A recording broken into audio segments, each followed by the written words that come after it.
안녕하십니까? 반갑습니다. 이 집회에 이렇게 모여서 하나님의 말씀을 서로 간에 나눌 수 있다는 것이 얼마나 큰 특권인가 하는 것을 다시금 생각하게 됩니다. 마지막 때가 되면 될수록 우리가 자주 모여야 됩니다. 모이기를 피하는 자들과 같이 되지 아니하고 자주 모이라라고 말씀하셨습니다. 그래서 이 1년에 2번입니다. 사실은 더 자주 모이고 싶은데 참 모이기가 참 어려운 시간에 우리가 살고 있습니다, 사실. 그래서 이곳에 와서 말씀을 서로 간에 나누고 또 내가 믿는 바에 대해서 이야기하고 하는 것이 하나님께서 우리에게 주시는 또 하나의 축복 같아요. 그런 축복을 통해서 우리가 가는 방향이 하나님께서 원하시는 방향을 가고 있는가, 그것을 점검할 수가 있습니다. 그래서 항상 모든 것은 그 기준이 있습니다. 기준이신 그리스도 안에서 우리가 서로 간에 연합되고 화합하는 그러한 모습이 제 이름을 기다리는 그리스도인들의 모습이다라고 생각을 합니다. 그래서 오늘 이 시간에 주시는 말씀을 통해서 또한 위로받으시고 또 용기 받으시고 또 소망을 가지시고 또 힘을 내셔서 끝까지 믿음으로 생애하시기를 바라겠습니다. 자, 우리 안에서 행하시는 하나님입니다. 오늘 주제는 기억절의 말씀은 빌립보서 2장 13절에서 14절에 있는 말씀인데요. 너희 안에서 행하시는 이는 하나님이시니 자기의 기쁘신 뜻을 위하여 너희로 소원을 두고 행하게 하시나니 모든 일을 원망과 시비가 없이 하라. 우리가 롤리 목사님을 통해서도 배웠습니다. 우리 속에서 행하시는 분은 하나님이시다. 제가 가끔 이렇게 설교를 준비하다 보면 깜짝깜짝 놀랄 때가 있어요. 물론 같은 주제를 가지고 우리가 말씀을 연구하고 설교합니다. 하지만 그 같은 성경절이 이렇게 나올 때가 종종 있어요. 그런 경험을 할 때 참 진리는 하나구나 하는 생각을 하게 됩니다. 하나님을 믿는 그 신앙에 있어서 하나님께서 우리에게 보여주시는 길은 분명히 한 길입니다. 그래서 한 마음이요 한 성령이다라고 말씀을 주시고 있습니다. 그래서 우리 속에서 행하시는 분이 하나님이시다라는 것도 하나님의 말씀을 통해서 우리는 믿어야 합니다. 그래서 내 속에서 내가 내 마음대로 살아가는 것이 아니라 항상 물어야 합니다. 나의 길이 정말 주님께서 행하시는 길입니까? 간구해야 돼요. 그래서 하나님께서 원하시는 뜻대로 생애해야 합니다. 하나님께서는 우리에게 우리 각자의 마음속에 누구를 주셨습니까? 보혜사 성령. 예수님께서 이 땅에서 생애하신 이후에 떠나가시면서 우리에게 누구를 보내시겠다고요? 보혜사 성령을 보내시겠다라고 했지 않습니까? 그 말씀이 요한복음 15장 26절에 나와 있는데요. 내가 아버지께로서 너희에게 보낼 보혜사 곧 아버지께로서 나오시는 진리의 성령이 오실 때에 그가 나를 증거하실 것이요. 그래서 성령을 통해서 우리는 예수님을 바라보고 예수님을 믿고 있습니다. 그래서 성령 충만하십시오라는 얘기를 자주 하죠. 성령을 통해서만이 누구를 올바르게 바라볼 수 있기 때문입니까? 예수 그리스도를. 그래서 우리 속에서 역사하는 그 생애는 바로 성령 하나님께서 우리 속에서 역사하고 있다는 것입니다. 그러면 성령 하나님께서 우리 속에 임하실 때에 어떤 일을 하실까요? 요한복음 16장 8절 말씀에 보면요. 그가 와서 뭐에 대해서요? 죄에 대하여, 의에 대하여, 심판에 대하여 세상을 책망하시리라. 이 한글 성경에는 세상을 책망하시리라라고 말씀이 나와 있어요. 근데 영어 성경의 밑에 보면은 어떻게 나와 있냐면은 He will reprove라고 나와 있어요. reprove가 무슨 말이냐면 증명하시겠다라는 거예요. 증명하시겠다. 성령께서 우리 마음 가운데 임할 때 뭐가 이 세상의 죄인지, 그리고 뭐가 의인지, 뭐가 심판인지에 대해서 우리에게 가르치시고 우리에게 증명하시겠다라는 것이 보혜사 성령입니다. 우리가 그 경험에 들어가고 있지 않습니까? 말씀을 통해서 성령의 충만함을 통해서 우리가 매일의 생애를 통해서 예수님을 묵상할 때, 말씀을 묵상할 때 우리 마음속에 어떠한 부분에 대해서 생각합니까? 네. 특히 죄에 대해서 생각하게 돼 있어요. 왜냐? 우리는 죄에서 출생했기 때문에요. 그리고 죄가 우리 가까이 있기 때문에요.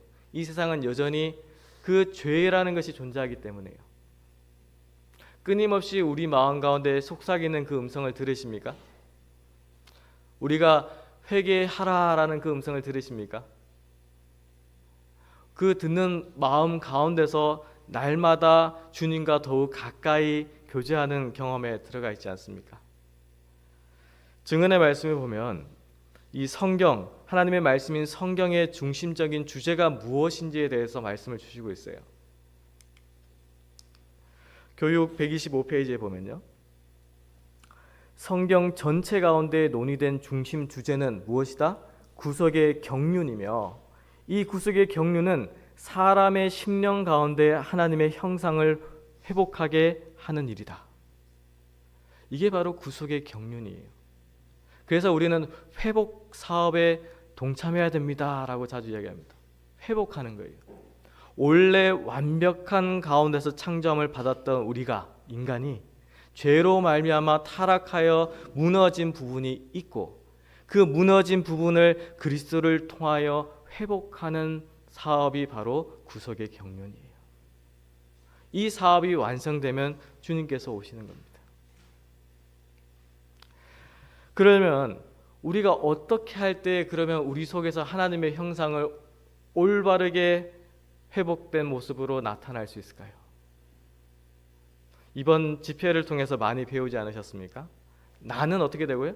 나는 죽고 내 안에 누가 사셔야 된다고요? 사셔야 됩니다. 그 말씀이 증언의 말씀에도 또한 나와 있어요. 한번 보도록 하겠습니다. 자아가 그리스도 안에 잠겨 사라져 버릴 때 그 즉시 참된 사랑이 우러나오는 것이다.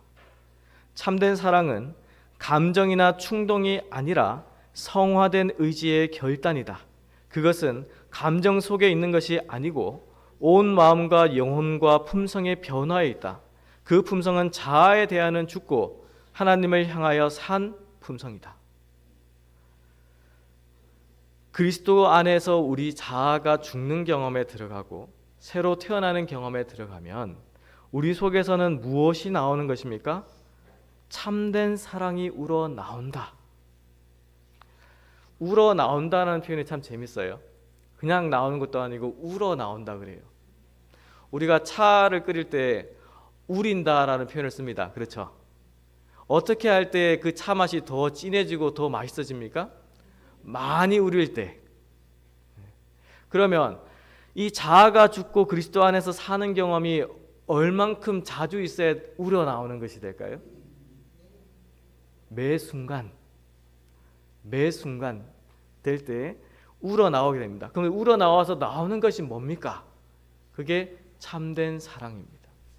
이 사랑이 바로 우리가 아가페 사랑이라고 들었어요. 그 아가페 사랑이 바로 이 사랑이에요. 이 참된 사랑은 어떻습니까? 기복이 있을까요? 내가 기분 좋을 때, 아니면 내가 좋아하는 사람이 내 옆에 있을 때는 내가 누구보다도 더 친절하게 잘해줘요. 조금 나에 대해서 흠을 잡고 좀 모난 소리 하는 사람이 옆에 있을 때는 어떻게 합니까? 이 마음이 벽을 딱 쌓고 이렇게 딱 거리를 둬요. 한 1m 정도. 그렇죠? 그게 참된 사랑입니까? 그건 아니에요. 그건 우리의 인간적인 사랑이에요. 그리스도 안에서 나오는 사랑, 그 참된 사랑, 아가페 사랑은 이 세상 모든 만민을 구원하는 사랑이에요. 우리가 그 한 사람 한 사람을 볼 때 어떠한 선입견을 가지고 어떤 편견을 가지고 그 사람의 과거를 가지고 생각하면서 그 사람과의 관계를 가지기 시작하면 거기에는 하나님의 사랑이 나타날 수가 없습니다. 그거는 반드시 하나님의 사랑이라고 하는 그 사랑이 나를 통해서 내 사랑이 나타나기 시작해요. 거기에는 사람마다 다른 모습으로 사랑이 나타납니다. 하나님께서 바라시는 사랑은 그러한 사랑이 아니에요. 그러한 사랑은 베드로가 예수님에게 사랑한다고 했던 그 필로 사랑이에요. 우리가 배우는 그 하나님의 참된 사랑은 변함없는 감정이나 충동에 의해서 기복이 있는 사랑이 아닙니다. 원칙에 세워져 있는 사랑입니다. 이 사랑을 가지고 이 사랑을 경험하는 자들만이 우리의 품성에 뭐가 있습니까? 변화가 있는 것입니다. 품성은 하늘나라에 들어가는 데 열쇠입니다. 그 품성을 가진 자만이 하늘나라에 들어갈 수가 있습니다. 그 품성을 경험하게 해주시는 분이 그리스도입니다. 성령을 통해서 우리 마음 가운데 임재하는 경험에 내가 묵상하고 매일의 경험 가운데서 실천할 때에 그 참된 사랑이 무엇이구나라는 것을 조금이나마 우리가 깨달을 때, 그때 우리의 품성에는 변화가 있습니다.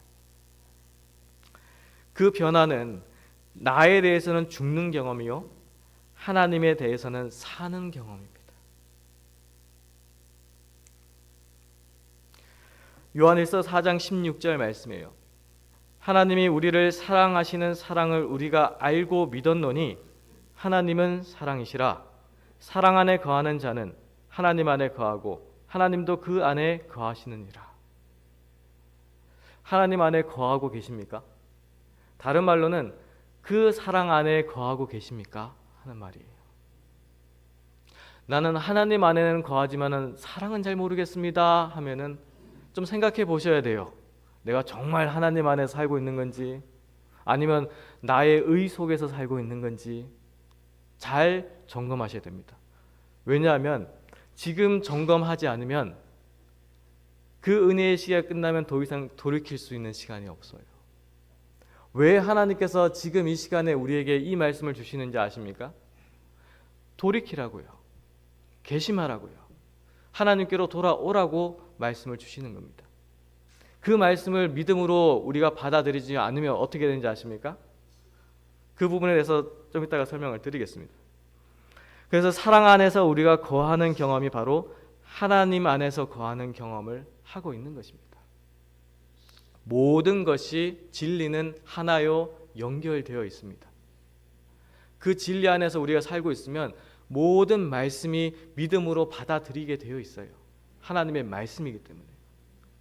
그렇지만 그 말씀에 어느 한순간도 나의 어떤 생각이나 사상이 그 가운데 들어가 보면 어떻게 됩니까? 왜곡됩니다. 그 하나님의 뜻이. 우리가 가장 주의해야 될 것이 바로 그 왜곡입니다. 왜냐하면 그 왜곡에 의해서 나타나는 현상이 바벨론입니다. 그래서 마지막 때의 그 바벨론의 상태는 나의 어떤 사상과 생각과 나의 가치관이 하나님의 뜻에 합류될 때에 나타나는 현상입니다. 마태복음 12장 31절에요. 어떤 죄가 가장 무서운 죄입니까? 성령을 회방하는 죄. 성경 말씀에 이렇게 기록되어 있습니다. 그러므로 내가 너희에게 이르노니 사람의 모든 죄와 회방은 사하심을 얻되 성령을 회방하는 것은 사하심을 얻지 못하겠고. 성령을 회방하는 죄. 예수님께서는 우리가 죄에 있는 육체가 예수님 앞에 나아가서 고하는 그러한 모습들을 하나님의 영광으로 아신다. 그분은 너무나 좋아하신다는 말씀이 증언의 말씀에 나와 있어요. 하지만 그 죄를 용서하는 것을 좋아하시는 예수님도 한 가지 그 용서하지 못하시는 것이 있는데 그게 바로 성령을 회방하는 죄입니다. 왜 그랬습니까? 성령은 누구에 대해서 증거하는 것입니까? 예수 그리스도예요. 성령 하나님께서 우리에게 오늘날 우리에게 임하시는 이유가 뭡니까? 예수 그리스도의 그 복음 되신 예수 그리스도를 우리에게 올바르게 증거하기 위해서. 우리가 성령을 회방한다는 것은 예수 그리스도를 거절한다는 것과 같습니다. 그래서 우리에게는 희망이 없죠. 죄를 용서하시는 분이 내 마음 가운데 임하려고 하시는데 나는 거절하기 때문에 용서하실 수가 없는 거죠. 이 성령을 회방하는 것에 대해서 시대의 소망에는 이런 말씀이 있습니다. 시대의 소망 321페이지요. 하나님께서 심령에 역사하시는 것은 성령을 통하여 하시는 것인데 사람이 고의로 성령을 거절하고 이를 사단에게서 온 것이라고 말한다면 하나님께서 저들과 교통하실 수 있는 통로를 끊어버리는 것이다. 성령을 끝까지 거절하면 하나님께서 그 영혼을 위하여 더 이상 하실 수 있는 것은 아무것도 없다.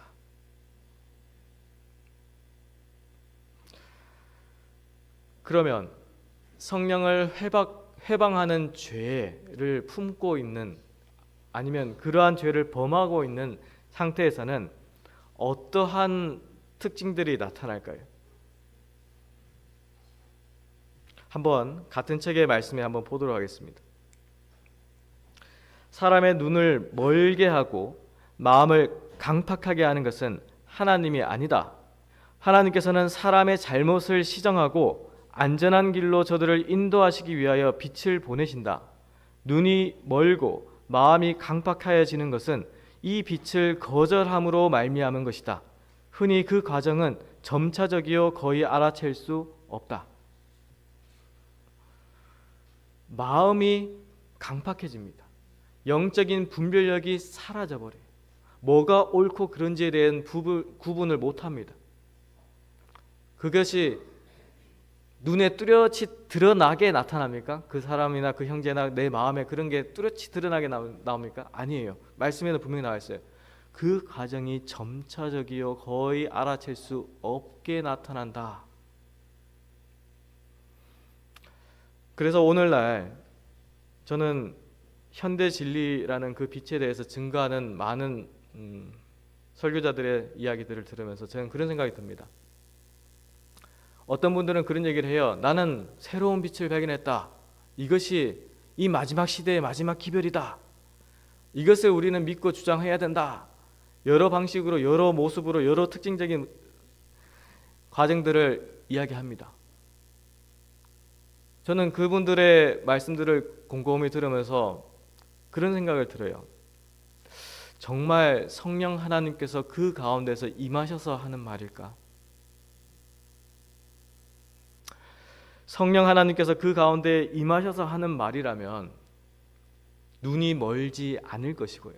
마음이 강박하지 않을 것이에요. 즉 영적인 분별력은 분명히 그 원칙 안에 가지고 있을 것이고요. 그 마음은 그리스도가 보여주는 그 온유와 겸손의 모습, 부드러운 심령으로 그 입술과 그 태도에서 나타날 것이에요. 근데 슬프게도 어떻습니까? 강하게 주장하시는 분들 치고 예수 그리스도의 그 아름다운 품성의 모습이 나타나는 사람을 거의 본 적이 없습니다. 저는. 그러면 무슨 일을 하고 있는 겁니까? 하나님의 일을 하는 겁니까? 아니에요. 반대의 일을 하고 있어요. 성령을 회방하는 일을 하고 있는 것입니다. 두려운 일이죠. 본인은 모릅니다. 그렇지만 우리는 이 말씀들을 통해서 우리 각자를 살펴야 됩니다. 정말 주의를 기울이고 깨어서 기도해야 됩니다. 내가 믿는 바가 정말 하나님의 말씀에 비추어서 맞는가, 진리인가, 이것이 하나님의 뜻인가 살펴야 됩니다. 그리고 어떤 사람에 의해서 좌지우지 되지 마시기를 바랍니다. 하나님을 기준으로 삼으시기를 바랍니다. 그래서 이 말씀들이 항상 이사야에서도 나오지만 어떻습니까? 마땅히 율법과 증거의 말씀을 쫓을지니 그들의 말하는 바가 이 말씀에 맞지 아니하면 그들이 정령이 아침빛을 보지 못하고. 아멘입니까? 하나님의 율법과 증거의 말씀을 쫓는지 안 쫓는지 스스로 점검하시기를 바랍니다. 특별히 이 집회를 통해서 여러 들리는 말씀들을 통해서 우리 속에, 우리 마음 속에 그 예수님을 바라보는 시각을 정립하시기를 바랍니다. 내가 정말 예수님을 어떠한 시각으로 믿고 있는가, 바라고 있는가, 어떠한 소망을 가지고 있는가, 이 마지막 때에 예수님의 재림을 준비할 때 어떠한 준비를 해야 되는 건가 살피셔야 돼요. 많은 경우에 있어서 이 세상에는 사단의 영이 지금도 활동하고 있고 사단의 영은 사람을 통해서 활동하는 경우가 참 많습니다. 그래서 미혹하는 자가 있고 미혹하는 영이 있습니다. 어떻게 해야 될까요? 미혹하니까 달콤한 말로 이렇게 속삭이고 이렇게 하니까는 따라가야 될까요? 성경에는 어떻게 기록되어 있습니까? 누가복음 21장 8절 말씀입니다. 가라사대 미혹을 받지 않도록 주의하라. 많은 사람이 내 이름으로 와서 이르되 내가 그로라 하며 때가 가까웠다 하겠으나 저희를 쫓지 말라. 마지막 때가 되면 될수록 이 사단은 그 때를 알기 때문에 더욱 휘몰아칠 것입니다. 오늘날 세계 정세를 보십시오. 교회를 보십시오. 그 현상이 지금 나타나고 있지 않습니까? 많은 그리스도인들이라고 하는 그리스도인들이 그리스도가 아닌 다른 곳에 관심을 가지고 몰두하고 있지 않습니까? 다 미혹하는 거예요. 오직 그리스도만이 길이요 진리요 생명이에요. 근데 그 그리스도를 벗어나는 시각으로 우리를 자꾸 유혹해요. 사람을 통해서든 어떤 나의 환경을 통해서든 뭐를 통해서든 미혹합니다. 그래서 우리는 하나님의 말씀이 들릴 때에 귀를 열고 그 성령이 우리 마음 가운데 하는 말씀을 들어야 됩니다. 그리고 믿음으로 받아들여야 됩니다. 그것이 성령을 회방하는 죄에서 벗어나는 길입니다. 우리 육신의 생각은 어떻습니까? 내가 추구하는 것들이 어떤가요? 내가 꿈꾸는 것들, 내가 가지고 있는 야망들 어떤가요? 성경에는 이렇게 기록합니다. 로마서 8장 6절로 7절인데요. 육신의 생각은 사망이요 영의 생각은 생명과 평안이니라. 육신의 생각은 하나님과 원수가 되나니 이는 하나님의 법에 굴복치 아니할 뿐 아니라 할 수도 없음이라. 우리가 육신의 생각을 품고 있고 가지고 있으면요, 하나님의 법에, 하나님의 계명에 순종할 수가 없습니다. 해도 뭔가 자꾸 삐걱삐걱대요. 안 맞아요. 뭔가 맞지 않은 옷을 입은 것처럼 그래요. 불편합니다. 무겁습니다. 괴롭습니다. 그래서 얼굴에 그게 나타납니다. 괴롭다는 것이. 근데 그것이 하나님의 뜻일까요? 아니에요. 하나님께서는 우리에게 괴로움을 주시기를 좋아하시는 분입니까? 아니요. 전혀 그렇지 않습니다. 우리에게 평안과 기쁨을 주시기를 좋아하시는 분이에요. 그러려면 뭐가 바뀌어야 하나님의 법에 순종할 수도 있고 즐거움으로 따라갈 수도 있고 그럴까요? 육신의 생각이 바뀌어야 돼요. 육신의 생각이 없어져야 돼요. 그래서 영의 생각이 우리 속에서 주장해야 돼요. 영의 생각이. 영의 생각이 주장한다는 것이 뭡니까? 어떨 때에 하나님의 영이 우리 성도님들의 마음속에서 주장할 수가 있습니까? 언제요? 성령이 함께 하실 때, 예수님을 끊임없이 바라보고 있을 때, 매일매일의 생애 가운데서 성령과 불의 침례를 받을 때, 그것이 바로 영의 생각이 내 마음 가운데서 100% 주장할 수 있는 방법입니다. 그러한 방법을 가질 때 무엇을 처음에 느낍니까? 자, 예수님 생각할 때 어떤 생각이 드십니까? 예수님을 우리가 그림으로 보든 말씀으로 보든 볼 때 예수님을 내 마음 가운데 묵상하면서 그릴 때 어떤 생각이 드십니까? 기쁩니까? 화평을 누리십니까? 소망을 가지십니까? 그것이 우리가 바라보고 있는 예수님이에요. 그 예수님을 바라보는 생애가 바로 이 영의 생각을 내 마음 가운데 간직하는 생애예요. 그러한 생애는 하나님의 법에 대해서 어떻게 될까요? 그냥 자연스러워요. 그게 나의 생애이기 때문에 순종하는 것이 자연스럽습니다. 그냥 그게 그걸 해서 이렇게 어떤 보상을 받거나 상을 받거나 뭔가 중요한 걸 받거나 그런 생각 자체도 안 해요. 그냥 그것이 그리스도 안에서의 생애이기 때문입니다. 그것이 하나님의 계명에 순종하는 방법입니다. 로마서 8장 9절로 10절 말씀이에요. 만일 너희 속에 하나님의 영이 거하시면 너희가 육신에 있지 아니하고 영에 있나니 누구든지 그리스도의 영이 없으면 그리스도의 사람이 아니라, 또 그리스도께서 너희 안에 계시면 몸은 죄로 인하여 죽은 것이나 영은 의를 인하여 산 것이니라. 이게 비밀이에요. 참 묘해요. 신비해요. 어떻게 그것이 됩니까? 우리 사람이 할 수 있습니까? 못해요. 아무리 하려고 해도 안 돼요. 오직 하나님만이 이 일을 내 속에서 가능하게 만드십니다. 그래서 그리스도의 영, 믿음으로 말미암는 의, 그 이야기를 자주 해요. 그 그리스도의 의를 믿는다는 것이 뭔가? 믿는다는 것은 다른 말로 항상 바라보고 있다라는 것입니다. 뭐든지 억지로는 안 돼요. 억지로 믿으려고 해도 안 됩니다. 하나님의 방식은 억지로라는 것이 없어요. 하나님은 우리의 마음이 하나님께로 향할 때에 하나님께서 그 속에서 강력한 능력과 힘으로 역사하시는 거예요. 그래서 지금 순간에 이해하지 못하거나 믿지 못하는 순간순간 부분들이 있을 수가 있어요. 하지만 그 모든 것도 누가 해결해 주시는 겁니까? 하나님께서. 우리가 어떻게 할 때요? 끊임없이 주님만을 바라볼 때 하나님께서 해주시는 거예요.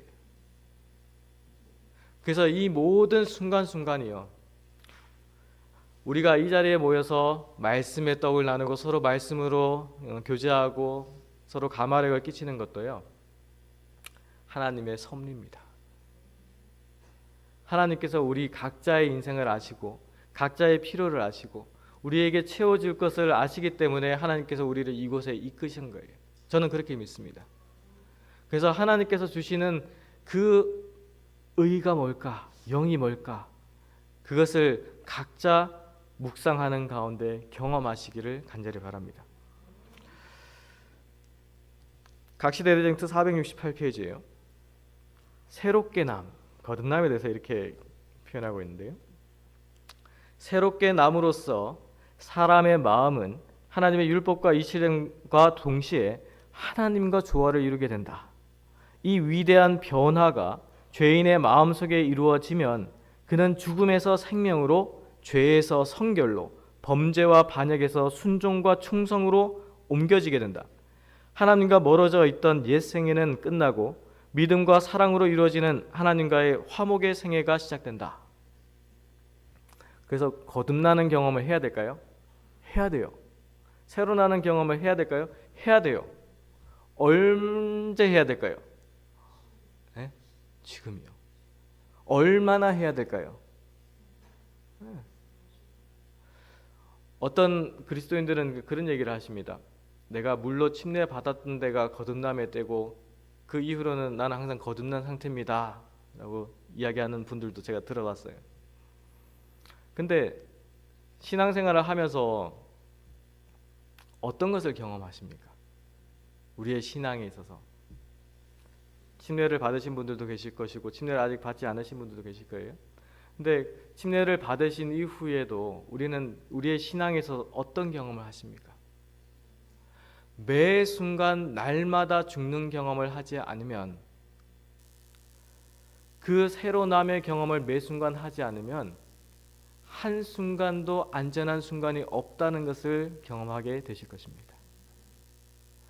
내가 스스로 섰다고 생각하는 순간에 넘어지는 경험에 들어가실 것입니다. 쓰라려요. 괴롭습니다. 하지만 그 괴로운 경험을 통해서 우리의 주님께서는 무엇을 가르쳐 주기를 원하십니까? 그것을 성령의 불로 불사르라, 없애라 라고 하시는 겁니다. 그러할 때 우리는 하나님과의 조화, 그리고 하나님의 율법과 일치됨, 그러한 생애가 가능해지는 거예요. 이러한 생애를 통해서 내가 이전과는 완전히 다른 성격과 모습으로 나타납니다. 말투부터가 달라져요. 태도부터가 달라져요. 옷차림 달라집니다. 모든 게 달라져요. 언제요? 그 그리스도의 영이 성령을 통하여 내 마음 가운데 온전히 임할 때 달라집니다. 그 각자가 언제 그런 변화가 있을지는 몰라요. 하지만 하나님을 끊임없이 믿음으로 바라보시기를 바랍니다. 그러면 하나님의 적정한 때에 시간에 우리에게 그러한 놀라운 품성의 변화를 경험하게 해주십니다.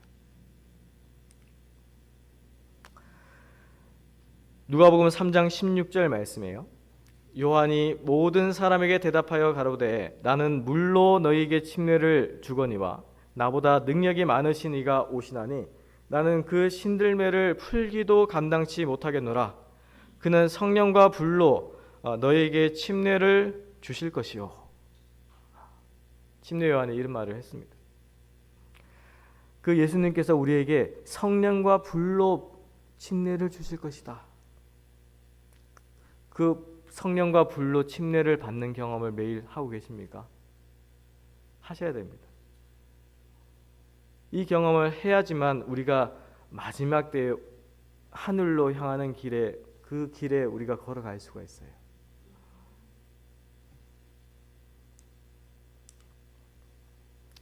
예수님의 생애는 또 어땠습니까?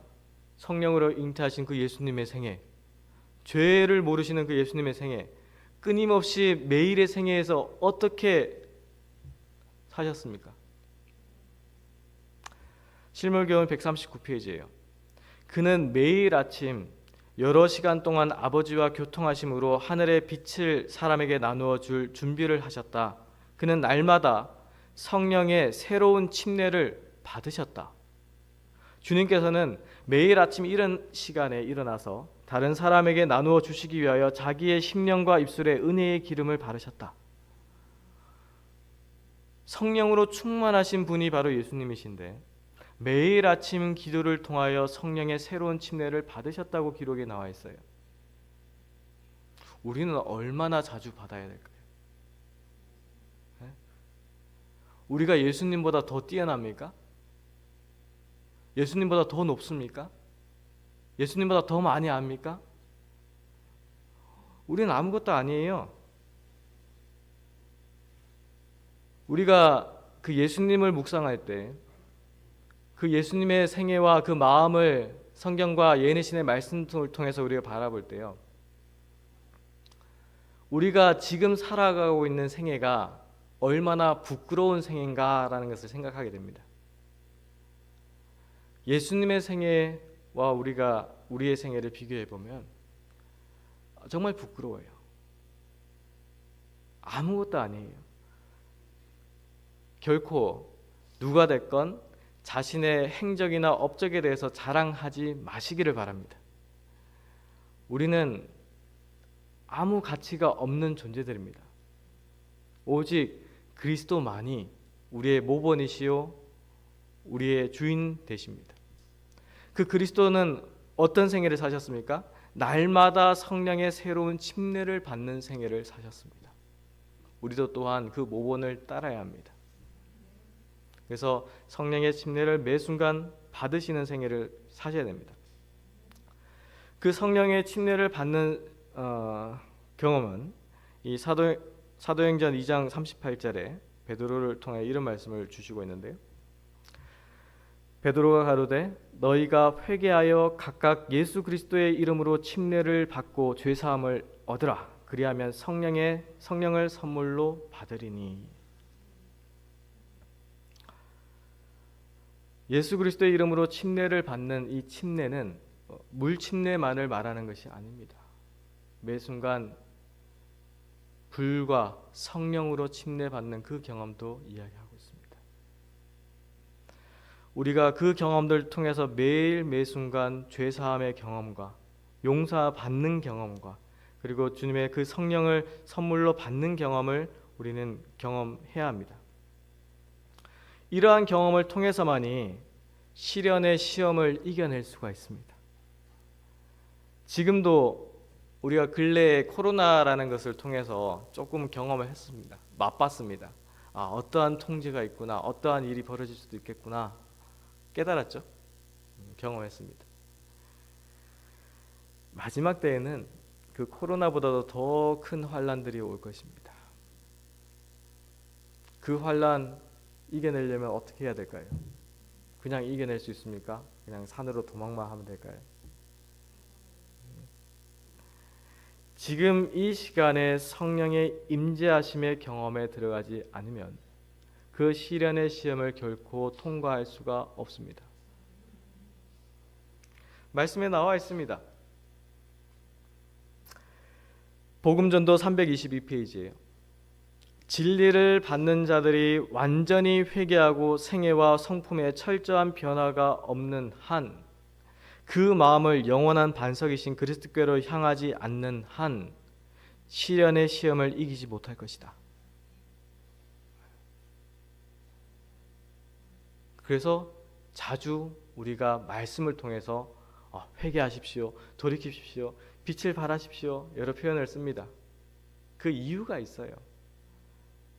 그 말씀을 그냥 듣기 좋으라고 하는 말이 아니라 그 말씀 속에 정말 그 하나님의 뜻을 발견해서 품성의 변화를 실질적으로 경험하지 않는 자는 이 시련의 시험을 통과할 수 없고 하나님의 나라에 들어갈 수도 없기 때문에 굉장히 중요한 부분에 대해서 우리가 인지하고 있어야 되고 알아야 되고 믿어야 되고 간직해야 됩니다라고 하는 거예요.